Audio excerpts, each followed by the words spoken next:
In this video, we are going to talk about how you can add evergrow coin or evergrow crypto to your Trust wallet.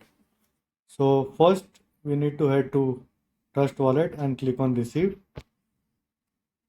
and just type evergrow.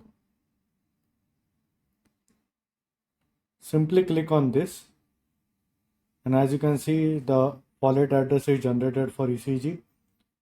Now go back to Trust wallet and you will be able to see the coin over here.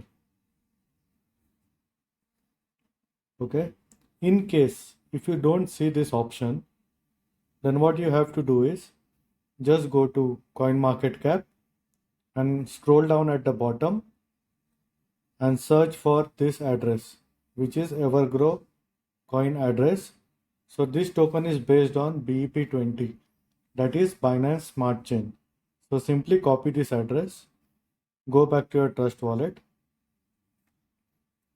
type in any random thing, and add custom token, and in the network select Smart Chain and simply paste that contact address. As you can see, the evergrow coin is coming, and now simply click on done.